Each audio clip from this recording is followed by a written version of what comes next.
कि तुमने जमींदार के पैसे लौटा दिए हैं। अगर सबूत नहीं है तो कोई गवाह ही लेकर आ पाओ। मानव सोच में पड़ जाता है। मेरे पास ना तो कोई सबूत है और ना ही कोई गवाह। मैं किसे लेकर आऊं? जब मैं जमींदार को पैसे लौटा रहा था तब वहां कोई नहीं था। अब मैं क्या करूं? जमींदार ने तो मुझे बुरी तरह फंसा दिया है।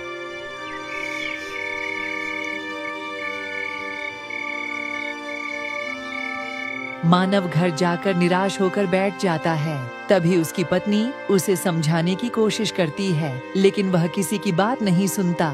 उसे लगने लगता है कि अब कुछ नहीं हो सकता। भगवान है ना, सब ठीक कर देंगे। क्या भगवान भगवान लगा रखा है गौरी? एक तो मैं इतनी मुसीबत में हूं, कुछ समझ नहीं आ रहा कि क्या करूं, कहां से सबूत लाऊं। मुझे क्या पता था कि जमींदार इतना बेईमान निकलेगा। मैं तो उसके पास जाना ही नहीं चाहता था, लेकिन तुम्हारे कहने पर ही उसके पास कर्ज लेने गया। अब जब पैसे लौट आया तो वहां कोई था ही नहीं, तो गवाह कहां से लाऊं? आप सब कुछ भगवान के ऊपर छोड़ दीजिए। मेरी बात मानिए, एक बार भगवान से सहायता मांगिए। भगवान खुद आपकी सहायता करने आएंगे।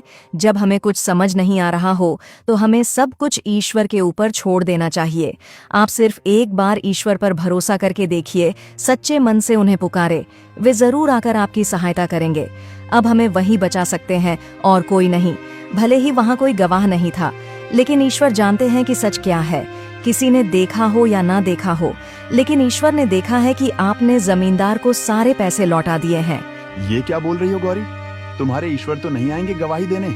आप एक बार उन्हें पुकार कर तो देखिए, एक बार दिल से उन्हें बुलाइए, वह आपकी सहायता जरूर करेंगे। अगर इस बार ईश्वर ने आपका साथ नहीं दिया तो फिर आपको कभी भी ईश्वर को मानने की जरूरत नहीं।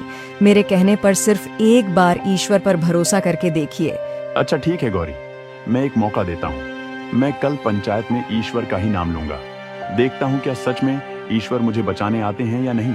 मेरा मन कहता है कि ईश्वर हमारी सहायता जरूर करेंगे। हमने कभी किसी का कुछ नहीं बिगाड़ा, कभी किसी के साथ बुरा नहीं किया, तो ईश्वर हमारे साथ भी बुरा नहीं होने देंगे। वे हमारी सहायता जरूर करेंगे। ईश्वर के रहते हमारे साथ अन्याय नहीं होगा, सत्य की ही जीत होगी। आप देख लेना।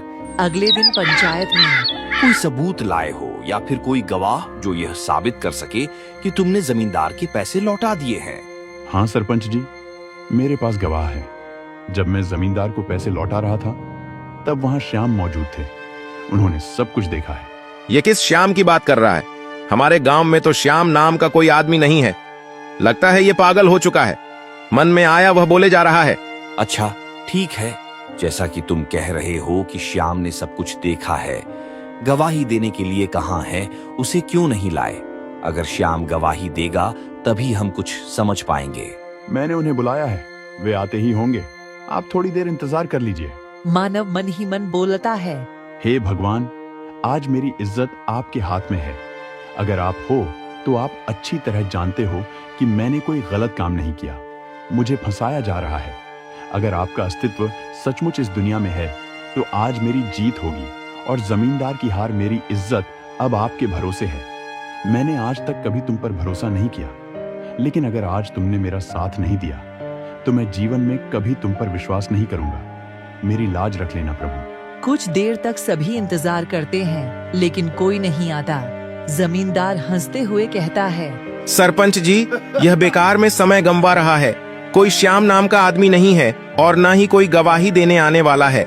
यह झूठ बोल रहा है और आपको गुमराह करने की कोशिश कर रहा है। आप इसकी बात ना मानकर अपना फैसला सुनाइए। शायद जमींदार ठीक कह रहा है। बहुत समय हो गया, अब हम ज्यादा इंतजार नहीं कर सकते। अब हमें फैसला सुनाना पड़ेगा। तभी अचानक एक आवाज आती है। रुकिए सरपंच जी, मेरा नाम श्याम है और मैं ही मानव का दोस्त हूँ।